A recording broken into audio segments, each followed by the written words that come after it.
Oke, kita akan dengarkan pemaparan dari mohon maaf dari saudara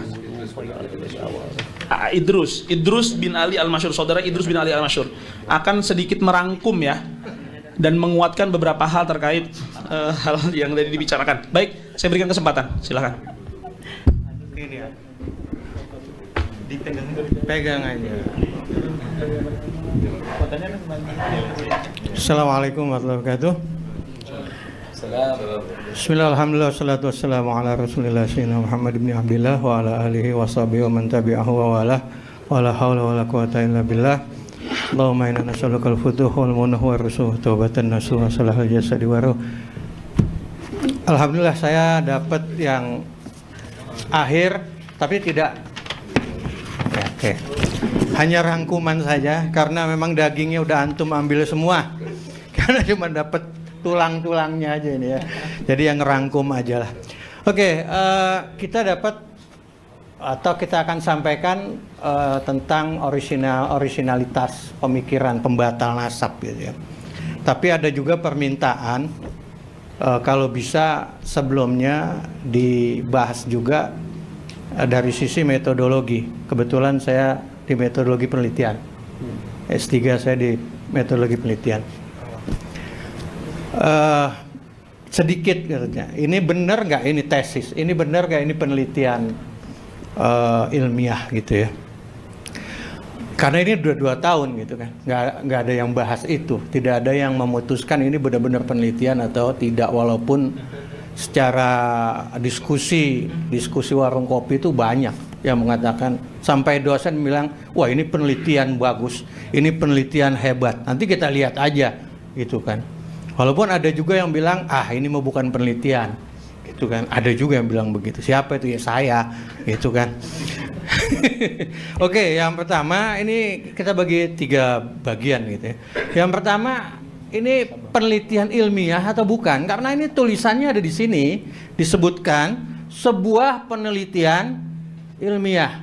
Ini kan bedah tulisan ya, bedah pemikiran. Ini kitabnya aja langsung gitu. Jadi menakar kesahihan Habib. Sini penelitian ilmiah ini benar nggak penelitian ilmiah? Gitu. Oke, nanti kita tinggal lihat. Coba lihat, apa itu penelitian ilmiah? Kan penelitian ilmiah itu aktivitas yang dilakukan menggunakan metode ilmiah untuk memecahkan satu masalah. Nah, metode ilmiahnya ini. Coba Anda lihat, daftar isi bandingkan dengan metode ilmiah. Coba. Ini adalah latar belakang, hipotesis, analisis, kesimpulan. Ini kan semacam apa ya? Ya kalau mau dibilang clipping, ya enggak lah, naiklah dikit. Ya kalau cerpen, ya jangan. Ini agak panjang juga dia. Jadi ya makalah lah, makalah gagasan sendiri gitu ya. Makalah gagasan sendiri, tapi memang jauh dari metode, menggunakan metode ilmiah gitu. Oke, selanjutnya saya nggak lama-lama. Kita lihat, ini bukunya dia. Menggunakan penelitian verifikatif. Kan kalau dari sisi tujuan penelitian verifikatif itu kan memverifikasi metode, teori paling enggak. Nah, kita lihat nggak di dalam kitab ini, di dalam buku ini ada memverifikasi teori? Nggak ada. Harusnya memverifikasi teori. Yang diverifikasi apa? Nama. Ada nggak nama Ubaidillah di situ? Gitu.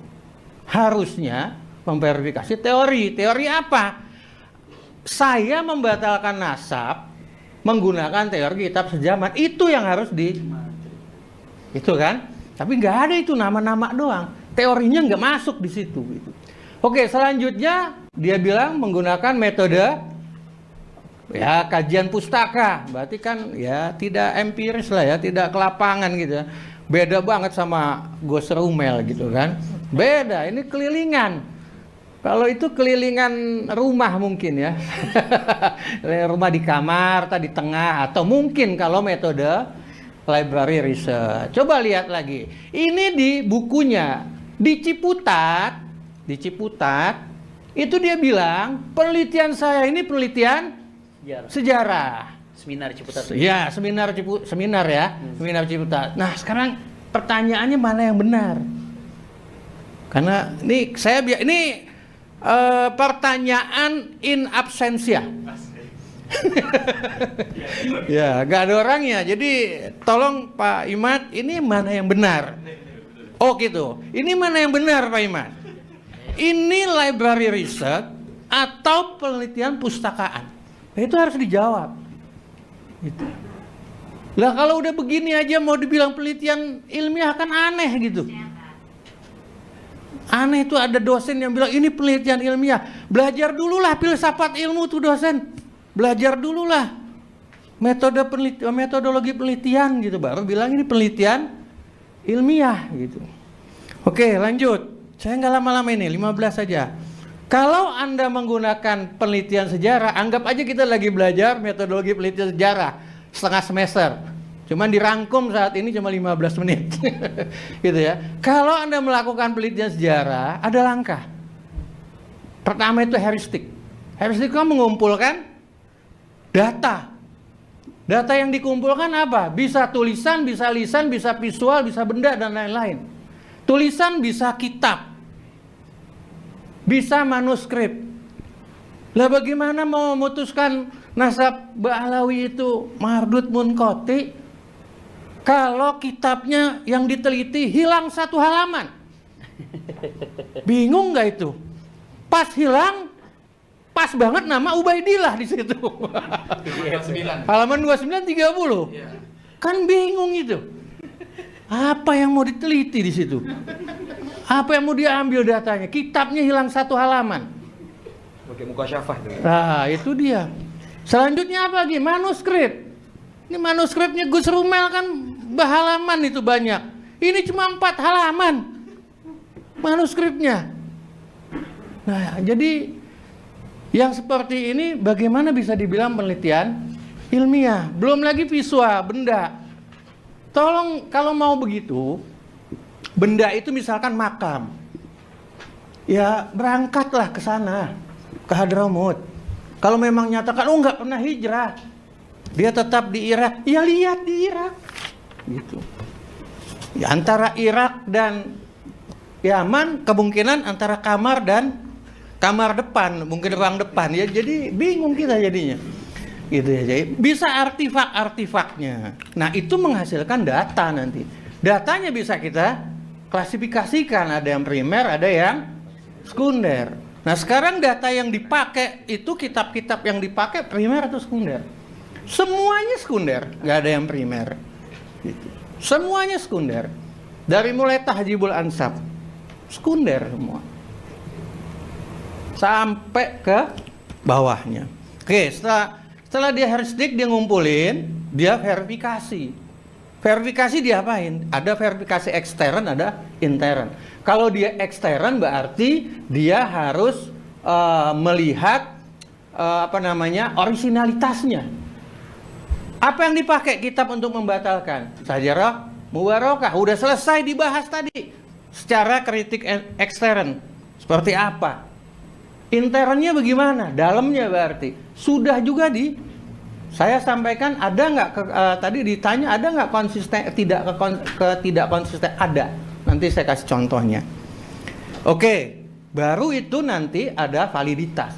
Nah, yang tadi data itu pun harus triangulasi dulu.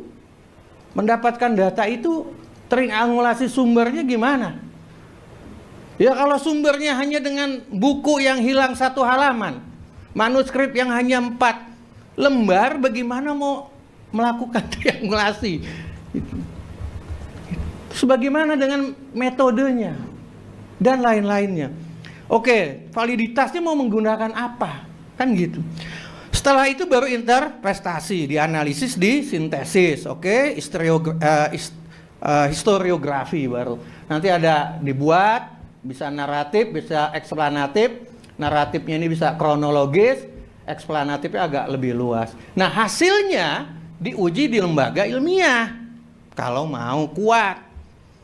Nah, ilmiah atau lembaga akademis yang memiliki pakar. Kalau Habib Hanif bilang tuh ya harus ada dong pakarnya. Kalau mau dibahas di lembaga ilmiah. Contohnya, kalau masalah nasab ya harus ada pakar nasab. Ada yang bilang, nasab kan udah fosil peradaban. Nah ini ngaconya. Kalau pendapat saya, selama ada manusia, ilmu nasab itu bukanlah fosil peradaban. Sampai kiamat, manusia masih kawin-mawin, manusia masih membagi warisan, maka ilmu nasab tidak akan menjadi fosil peradaban. Bahkan kemungkinan ilmu-ilmu lain yang bisa jadi fosil, contohnya mungkin DNA. DNA hari ini oke. Lah besok ada yang lebih canggih lagi dari DNA. Maka DNA menjadi fosil karena ada yang baru. Tapi kalau ilmu nasab kan enggak. Selama manusia ada, dia melekat di dirinya. Ada namanya revolusi industri 4.0 sekarang. Revolusi pertama itu mesin uap. Revolusi kedua, dia mulai elektrikal. Mesin uap menjadi fosil. Revolusi ketiga menggunakan komputer. Elektrikal menjadi fosil. Sekarang digital, maka komputer menjadi fosil. Nah, itu pendapat saya. Terus bagaimana dengan Wali Songo? Kalau Wali Songo bagaimana? Kalau tempatnya misalkan ada lembaga yang menggunakan lembaga ya, saya nggak sebut yang ya tendensius.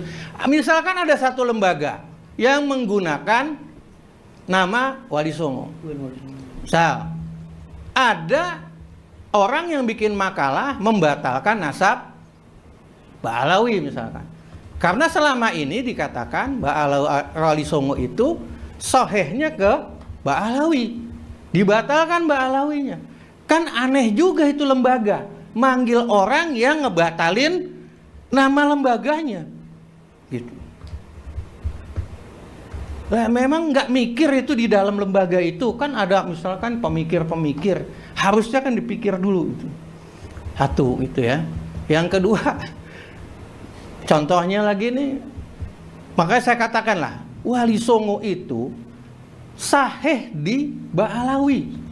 Sudah berapa kali Wali Songo itu pindah-pindah. Ini kalau menurut Kiai Imad itu nasabnya nasab Mudotoribah kalau nggak salah ya, pindah-pindah dia. Iya palsu. Ada lagi tiba-tiba muncul lagi Pajaah itu. Menurut Kiai Imad itu palsu, tiba-tiba muncul. Tadi udah disampaikan oleh Habib Hanif. Dari Ja'far bin Ali Al-Hadi putus, udah. Dari apa tadi? Al-Jailani Soleh putus. Apa lagi? Sekarang yang baru dari Ajal Samsudin putus juga.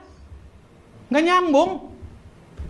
Nggak nyambungnya di mana? Di Muhammad bin Ali Al-Hadi. Kalau pakai teori kiamat. Kalau nggak pakai teori kiamat udah biasa aja. Lihat aja di Tahzibul Ansab. Dulu Ali Al-Hadi punya anak itu yang dia ambil ya 3. Dia mau cari jalur 3 nih. Kemarin dari Ja'far bin Ali Al-Hadi yang disebut Ja'far Al-Kazab tadi, udah ganti Zaki. Kambil ke situ putus, nggak bisa. Diambil lagi dari Hasan Al-Askari kemarin. Putus lagi. Sekarang ambil dari Muhammad bin Ali Al-Askari, putus lagi. Kenapa Muhammad? Dalam kitab Tahzibul Ansab dikatakan Ali Al-Hadi itu hanya punya anak 2 yang menurunkan, Ja'far sama Hasan Al-Askari. Turun lagi ke Sajarah Mubarakah, Ali Al-Hadi punya anak 7, tetapi sepakat, termasuk Muhammad. Tapi sepakat, ittifaq, yang menurunkan hanya 2, Ja'far dan Hasan. Selesailah gitu Wali Songo. Sudah kembali rujuk ke Ba'alawi, nggak usah malu-malu. Sudah. Oke, lanjut. Sekarang kita mau lihat latar belakangnya apa sih? Tadi udah. Ini bukan sosial ya, ini penelitian ini. Latar belakangnya apa meneliti itu? Akhlak, mana ada? Nggak nyambung latar belakang nasab tuh dengan akhlak, udah dibahas tadi. Nah ini apa sih kira-kira yang membangun akhlak? Anggaplah akhlak Mbak Alawi dianggap akhlaknya, kok nggak bener ya, nggak cocok sama akhlak kakeknya, maka diragukan dia bukan Mbak Alawi. Enggak ya, menurut Ibnu Qayyim yang membangun akhlak jelek tuh kebodohan, zulm, sahwa sama ghadab, udah nggak ada nasab. Mau cari yang lain boleh. Itu. Jadi nggak ada ceritanya nasab itu linear dengan akhlak. Nah coba lihat, bila nasab berkaitan dengan akhlak, lihat peristiwa Nabi Adam sama Qabil, bukan peristiwa, hubungan Nabi Adam sama Qabil. Qabil itu kan yang bunuh Habil. Akhlaknya Habil kalau berhubungan nasab dengan ayahnya, wah Nabi Adam gimana jadinya? Nabi Nuh sama Kan'an. Coba lihat dari sisi akidah, tuh akhlak juga kan. Akidahnya menolak. Berarti kalau hubungannya ke bapak gimana? Abdul Muttalib sama Abu Lahab bagaimana? Jadi itu kalau dari sisi latar belakang sudah nggak bisa penelitian itu dibilang ilmiah karena memang latar belakangnya nggak bisa. Tulisan, jadi kesimpulannya tulisan saudara Imaduddin bukanlah sebuah penelitian ilmiah atau karya tulis ilmiah. Sudah, itu makalah pribadi saja, tulisan pribadi saja. Nah, jadi dari sekarang udah disampaikan nih, kalau ada dosen-dosen yang bilang wah itu penelitian ilmiah, ya udah. Sekali lagi saya bilang ya belajar lagi lah filsafat ilmu atau metodologi penelitian. Oke, selanjutnya bolehkah berbangga dengan nasab? Ini intermezzo saja. Gus Baha membanggakan nasab itu penting. Coba, itu Gus Baha itu bilang. Kenapa penting? Sebagai halangan. Bukan halangan, apa namanya? Kalau ada misalkan Gus Wafi, ayahnya wali besar, Gus Wapinya nggak sholat, kan nggak enak gitu, ya kan? Jadi nasab bangga sama nasab, bapak, ayah saya itu wali besar, tapi dia nggak sholat. Nah itu yang maksud saya, bangga boleh, tapi nasab itu, kebanggaan itu menjadi positif, pengawal dia untuk tidak sholat. Itu juga. Satu lagi, bolehkah berbangga dengan nasab? Ini Dr. Said Agil, Dr. Said Agil mengatakan bahwa boleh membanggakan nasab tapi dilarang menyombongkannya. Jadi memang yang tidak boleh sombong. Ya kan? Kalau Kiai Said bilang bahwa Rasulullah pernah bangga menjadi cucu Abdul Muttalib. Ini hadisnya nih. Ana Muhammad bin Abdullah bla bla bla bla bla. Tapi tetap saja kita tidak boleh sombong dan tidak boleh membanggakan. Ini intermezzo saja. Ini ada hadis Nabi. Ana atqa waladi Adam wa akramahum wa akramuhum ala Allah taala wala fahar. Itu nggak boleh. Itu ya. Oke, itu sekedar intermezzo. Bagian kedua baru kita masuk. Itu bagian metodologi penelitian. Sekarang kita masuk metode penetapan nasabnya. Ini rangkuman saja. Saya nggak mau lari ke sana kemari, pingin lihat kitabnya aja. Kita bedah kitabnya. Ini kitabnya Pak Haji Imad, gitu ya, Pak Kiai Imad. Dalam kitabnya ilmu nasab. Dia menyatakan metode menetapkan nasab ada 6. Ini 27 ini qawaid, diambil dari qawaid dirasah ilmil ansab. Kolamnya Al-Bahis Mujahid Munasir Munsif. Yang pertama perkawinan. Yang kedua yang ketiga bay, yang keempat suhrawal isti, yang kelima kitab-kitab nasab terdahulu. Nanti kita lihat nih, ini kitab-kitab nasab terdahulu, tapi nggak ada sejamannya di sini. Yang keenam rekomendasi ahli nasab. Kita lihat nih bener nggak? Nah, aslinya nanti kita lihat. Dari mana dia ambil? Dia baru tulis di sini di halaman berikutnya bahwa nasab itu, keturunan itu harus tidak bertentangan dengan kitab-kitab nasab sejaman. Baru ditulis di sini atau yang berdekatan. Demikian sebagaimana pendapat Pusat Studi Nasab. Cari di sini. Kalau ada kata-kata kitab sejaman, silakan. Ada nggak? Dasar dia kan menggunakan ini. Pusat Studi Nasab. Ada nggak di sini kitab sejaman? Nggak ada. Dapat dari mana dia nih? Tiba ujuk-ujuk nongol nasab sejaman. Wahai Kiai Imad, di manakah kata-kata kalimat kitab sejaman? Gitu ya. Oke, lanjut. Ini yang asli dari qawaid tadi. Yang pertama, yang ini nih ya. Yang ini aslinya ini bahasa Arabnya. Yang pertama firas, oke. Yang kedua ikrar, ketiga syahadah, keempat suhroh, kelima yang tadi yurahatun ahadin nasabin, ya kan? Ya, berarti ini saya nggak tahu kalau Pak Imad kan bilang di sini kitab-kitab terdahulu. Ada nggak di sini kata-kata terdahulu? Nggak ada. Ya kan? Selanjutnya di sini apa? Al-Bayyinah At-Tarihiyah. Dia bilang rekomendasi ahli nasab, kan itu menyimpang itu. Nah, ini udah. Ya, itu apa namanya?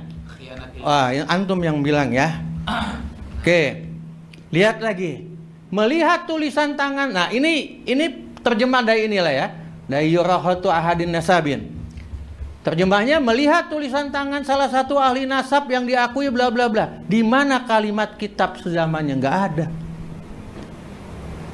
Oke, lanjut aja. Ini udah tadi. Lihat lagi yang antik nih. Demikian pula yang ditegaskan oleh An-Nasabah Ahmad bin Sulaiman Abu Bakar At-Turbani. Bla bla bla bla bla bla. Nah, ini hasil. Jika contoh, walaupun kemasyhuran itu ini berarti suhrul istifadah ya. Walaupun kemasyhuran itu dari kabilah itu sendiri atau antar mereka, maka tidak berfaedah dalam isbat tetap nasabnya. Jika ia bertentangan dengan suhrul istifadah ilmiah dalam sumber-sumber dan referensi kitab atau manuskrip lama. Kita lihat contoh, jika ada seorang yang mengaku keturunan Nabi bla bla bla bla tapi enggak apa namanya? Mengaku keturunan Nabi Muhammad SAW dan dari jalur Musa al-Kazim. Lalu ia mengurut nama leluhurnya. Ternyata ia dari jalur Z bin Musa al-Kazim. Lalu dilihat dalam kitab yang paling dekat dengan masa hidup Z. Misalnya dalam kitab Sirul Silsilat Alawiyah abad keempat. Setelah dilihat dalam kitab tersebut ditemukan keterangan bahwa Z bin Musa tersebut tercatat lam yu'akib, tidak punya keturunan, maka pengakuan ini batal. Jika tidak ada kitab semasa atau yang lebih tua mengatakan sebaliknya, jika ada kitab semasa yang mengatakan sebaliknya, maka nasab tersebut muhtalaf fihi. Saya nggak tahu ini ada nggak dalam istilah ilmu nasab muhtalaf fihi. Itu kan kemungkinan ini makbulun nasab. Jadi ada yang memperselisihkan. Ya kan? Satu orang menerima, satu kelompok menerima, kelompok lain nolak. Ini yang antik. Jika tidak ada kesaksian kitab-kitab dari nama-nama itu semua, artinya sama sekali tidak ada kitab yang menyebut nasabnya ke atas, maka disitulah suhro istifadah berlaku. Antik nggak tuh? Tapi ini buku Imad nih. Bukunya Imad. Stop loh. Bukunya Pak Imad ini. Beliau hadir. Hadir makanya. Mohon maaf Pak Imad. Oke. Nah, ini Suhro Istifadah Ba'alawi udah tadi ya.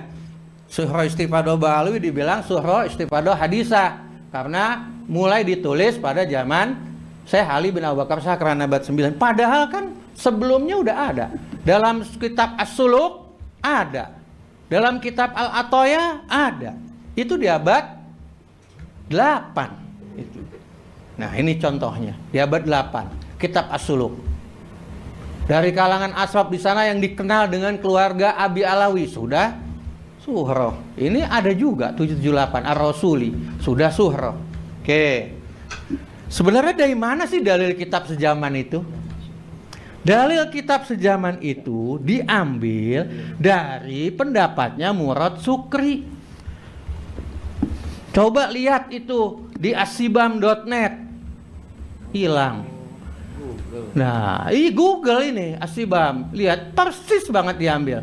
Maka hendaklah keturunan Alawi setelah penjelasan ini menyebutkan siapa dari para tokoh ulama yang sejaman dengan Muhammad Al-Mirbad dan nenek moyangnya yang menyebutkan silsilah mereka, dan secara jelas menyatakan bahwa mereka adalah syarif keturunan Husainiyah. Yang dimaksud dengan para ulama di sini adalah mereka yang hidup sejaman dengan nasab tersebut sejak awal, seperti ulama abad ke-6, 7, ke-8, bla bla bla bla. Harus ada teks dari para ulama abad demi abad, generasi demi generasi. Nah, itulah yang menjadi sumber perpecahan kita hari ini. Ya ini.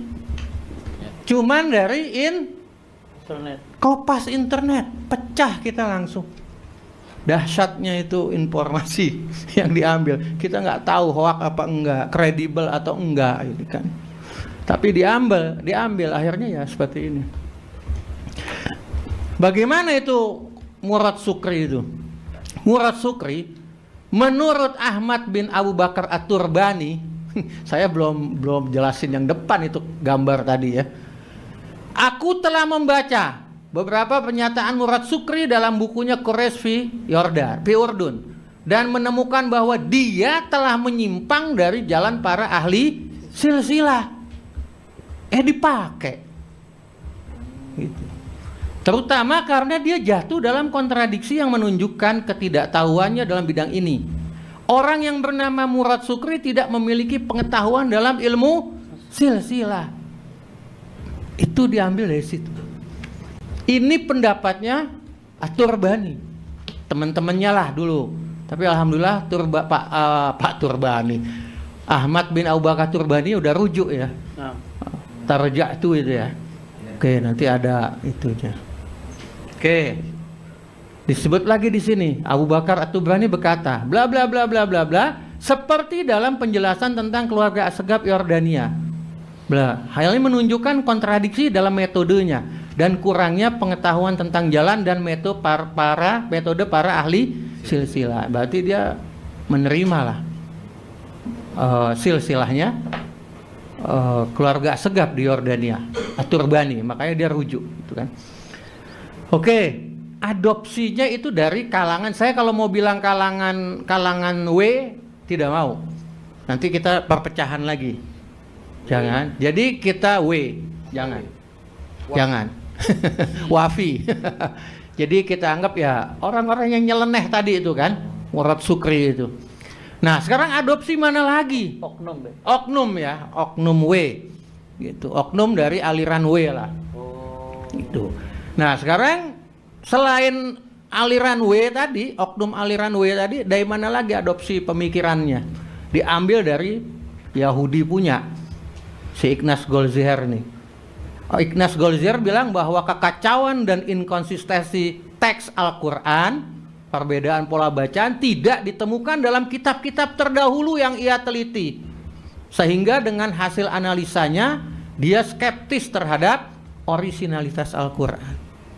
Itu kan satu lagi Joseph Scott ini ya, menolak validitas hadis Imam Bukhari karena hadis tersebut tidak ditemukan dalam kitab hadis yang lebih tua. Ini kan persis tuh kan, persis pemikirannya. Nggak ada kitab yang lebih tua dari Sajarah Mubarakah, yang nggak bisa, udah persis itu.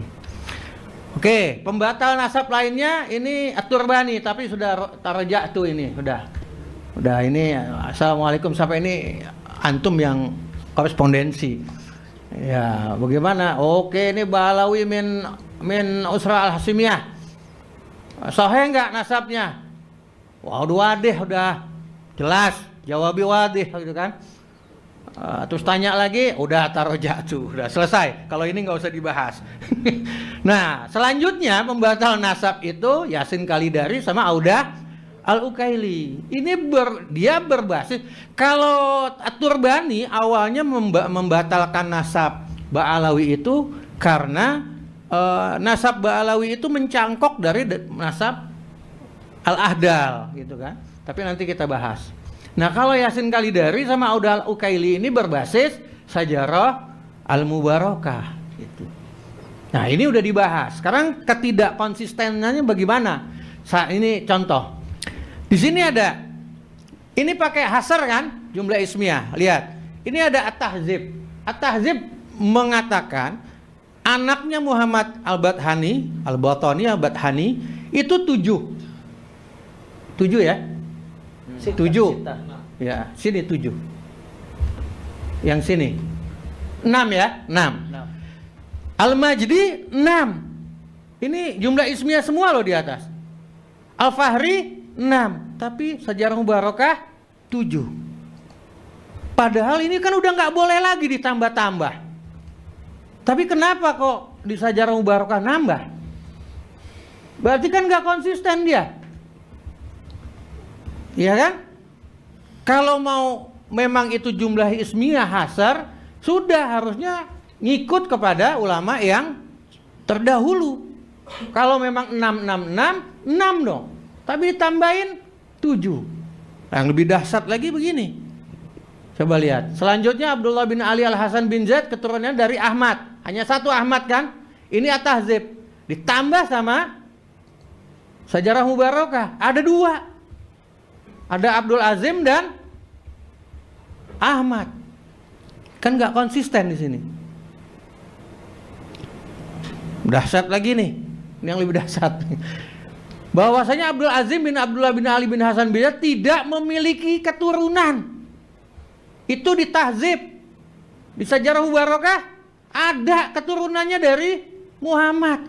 Udah dibilang tidak ada keturunan. Wah, itu udah bukan lagi hasar, itu udah Hasut itu. hasut. Tapi ditimbulkan lagi sama Sajarah Mubarakah.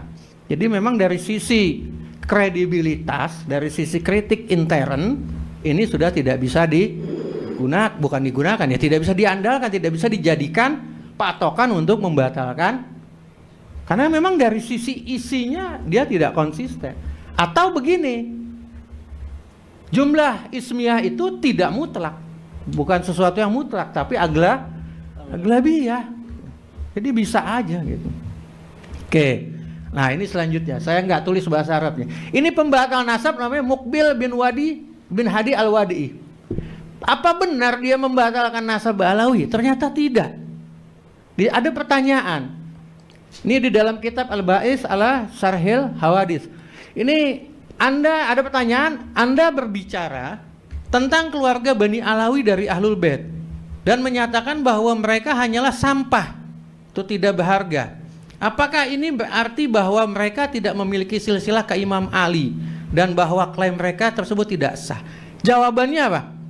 Aku berbicara tentang penduduk Sa'dah dan menyebut mereka sebagai Alawi, bukan Ba'alawi. Sa'dah ini kan Zaidiyah. Huti itu dari sana semua. Huti, Zaidiyah. Jadi bukan Ba'alawi.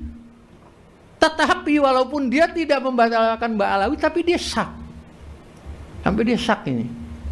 Tapi ya dia syak gitu dengan Ba'alawi. Kenapa? Dalilnya ya dalil Quraisy itu nanti di akhir zaman itu ya yang akan cepat punah itu bangsa Quraisy. Tapi kenapa Bani Alawi itu makin banyak di akhir zaman? Nah, dia syak di situ. Nah, insya Allah nanti kita jawab lah yang begini-begini. Anak punya ide menjawab lagi nih, bikin buku lagi untuk ini. Untuk apa? Alasan-alasan pembatal nasab. Insya Allah kita keluarkan lagi. Itu dari Muqbil bin Hadi Al-Wadi'i. Nah, sekarang kita ke bagian ketiga. Sembrono dalam mengambil kesimpulan. Nah, ini yang diminta tadi. Apakah Imam Ahmad bin Isa tidak hijrah ke Hadramut? Ini pertanyaan sebagian dari 12 pertanyaan untuk Robito. Apakah Imam Ahmad bin Isa tidak hijrah ke Hadramut? Itu kan. Kenapa? Karena yang mengatakan Ahmad bin Isa hijrah ke Hadramut itu di bukunya Syekh Ali bin Abu Bakar Syakran. Nggak ada selain dia. Padahal kalau kita lihat di Jauhar Safaf tuh ada. Jadi sebelum Syekh Ali bin Abu Bakar Syakran udah ada. Ya kitab yang mengatakan hijrahnya Imam Ahmad bin Isa. Terus ya berkelit lah gitu kan, atau berdalil Oh enggak, Imam Ahmad itu tidak hijrah ke Hadramut, dia ada di Madinah. Kenapa? Karena dia ketemu dengan Imam Ali Al-Hadi bin Muhammad Al-Jawad di Madinah, di Suraya itu. Jadi nggak mungkin dia ke Hadramut. Nah, ketika kita cek, ini siapa ini? Ahmad bin Isa Al-Alawi min walad Ja'far, Ali bin Ja'far ini. Nah, ternyata kan banyak nama itu sudah dirinci. Saat itu di awal saya mengatakan ini Ahmad bin Isa bin Zaid.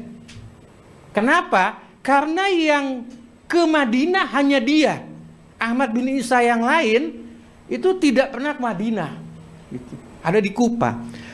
Nah, itu dipermasalahkan lagi.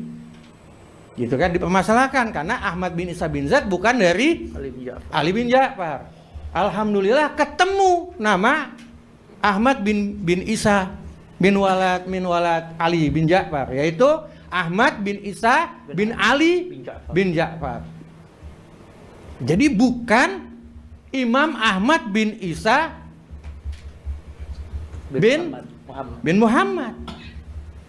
Satu itu ya. Yang kedua, kalau memang dia ketemu, kan Imam Ali Al-Hadi itu meninggalnya 254 Hijriyah. Sedangkan kalau yang dibilang Haji Imad itu dia Imam Ahmad bin Isa bin Muhammad, dia lahir tahun 260 Hijriyah. Masa sih orang yang belum lahir 6 tahun meninggal, dia baru lahir ketemu? Kan nggak mungkin. Malah di kitab Imam Muhajir itu lahirnya 273. Oke deh, anggap ada kitab katanya yang 240. Ya anak belum dewasa, baru kecil. Nggak mungkin itu. Jadi kalau memang kesimpulan beliau itu yang ketemu itu Imam Ahmad bin Isa, ya sembrono dia dalam mengambil kesimpulan. Silsilah Ba'alawi mencakok dari silsilah Bani Ahda. Ya bagaimana bisa? Silsilah Ba'alawi sudah eksis di abad 8. Sedangkan silsilah Bani Ahdal baru muncul di abad 9. Di kitab Tuhfatul Zaman. Kita udah ada di As-Suluk. Jadi nggak masuk akal lagi. Nah ini salah satu alasannya At-Turbani sebenarnya dalam membatalkan, tapi dia sudah rujuk. Kitab Abnul Imam ini yang jarang diangkat. Karena kalau diangkat katanya mau dibantai. Ya sekarang bantai dah. Kitab Abnul Imam dikatakan palsu karena penulisnya lahir tahun 199 Hijriyah. Sedangkan di cover bukunya tahun 478 Hijriyah. Nah, sebenarnya yang wafat tahun 199 itu kakek dari penulis. Dia rupanya lewat itu. Membacanya lewat. Namanya Muhammad bin Ibrahim Toba-Toba, bukan tahun wafatnya penulis yang namanya Muammar Yahya bin Muhammad Toba-Toba. Nah, ini nggak logis semua apa yang disampaikan. Oke. Sebenarnya ada lagi beberapa gitu ya.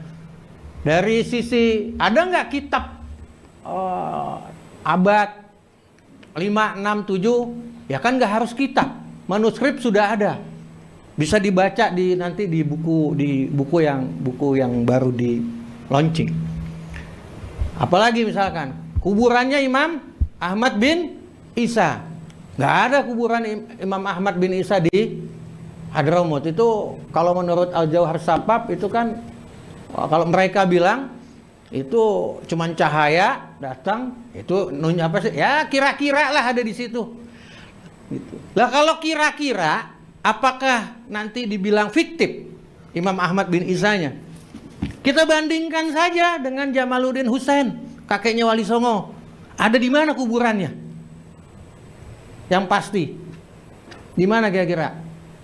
Ada yang bilang di Tusura. Wajo. Ada yang bilang di Mojokerto. Yang baru pendapat ada di Yunan. Gitu kan?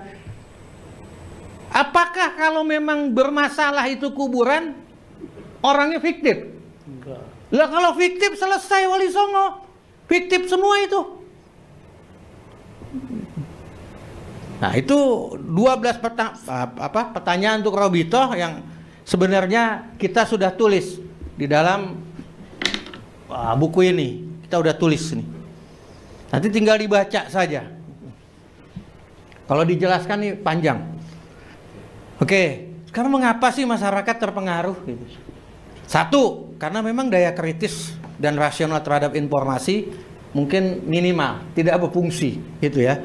Apalagi sekarang zamannya zaman post truth gitu. Jadi apa-apa ya, sesuatu yang negatif, yang hoax diulang-ulang bisa jadi benar. Apalagi sekarang ada media, jadi enak gitu kan. Yang kedua, literasi masyarakat memang rendah gitu ya. Literasi membacanya kan rendah di bidang nasab. Ya mau ngapain sih baca-baca nasab Ba'alawi kalau memang nggak ada kasus ini. Dulu mana ada yang baca-baca nasab Ba'alawi? Nggak ada. Yang mempelajari itu nggak ada.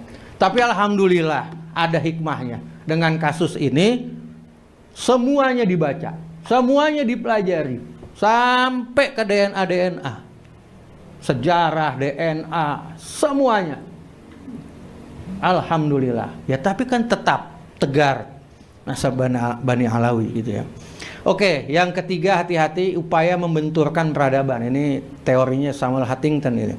Class of Civilization. Alhamdulillah, artinya begini. Pembenturan itu tidak lagi menggunakan faktor ekonomi. Misalkan antara si kaya dengan si miskin. Tapi sekarang sudah mulai ke komunitas-komunitas.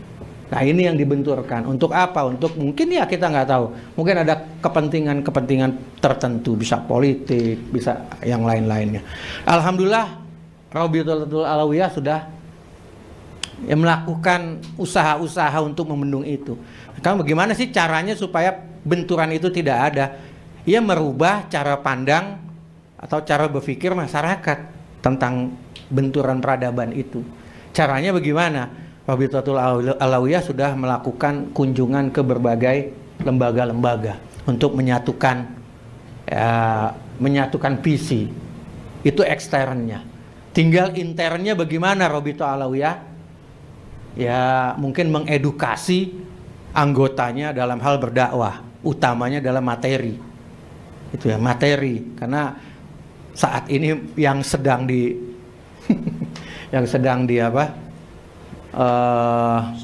sorot itu dari sisi materi. Habib Hanif juga sudah sampaikan itu. Kalau memang mau menyampaikan materi A itu ada tempatnya, nggak bisa diumbar ke semua. Saya pikir itu. Jadi kalau mau tadi membaca atau ya membaca jawaban 12 pertanyaan untuk RA, silakan baca buku yang ada ini. Bisa ada 2 buku, yang terakhir ada 3 buku. Saya pikir itu. Terima kasih. Syukran. Assalamualaikum warahmatullahi wabarakatuh. Assalamualaikum warahmatullahi wabarakatuh. Cukup dah. Lain. Siap. Nggak boleh bertanya jadinya. Oh, silakan. Nggak usah bertanya deh kalau gitu. Jadi kemudian saudara Haidar, saudara itu kemudian sedang menguji saja, menguji keabsahan tesis. Jadi sidang proposal jadi sebenarnya ya. Ini lulus nggak sidang proposal kalau hasil udah. Oh sudah. Kalau proposal belum meneliti. Oh ya enggak, maksudnya Kiai Imad ini menurut antum ini Kalau antum dosen belum masuk sidang proposal, belum tembus gitu. Kan tadi udah ada kesimpulan. Baik. Memang salah satu hal yang saya juga baca di awal-awal Kiai Imad itu belum ada pendekatan sebenarnya. Pendekatan yang dilakukan itu kan dengan sebuah metode namanya musyajjar sama mabsud. Saya pengen tanya deh, sebenarnya metode musyajjar sama mabsud itu masuk dalam teori nasab nggak sih? Itu bukan pendekatan. cara penulisan. Itu teknik penulisan. Teknik penulisan, musyajjar sama mabsud begitu ya. Musyajjar mungkin dari bawah, Baik. maksud dari atas. Baik, oke.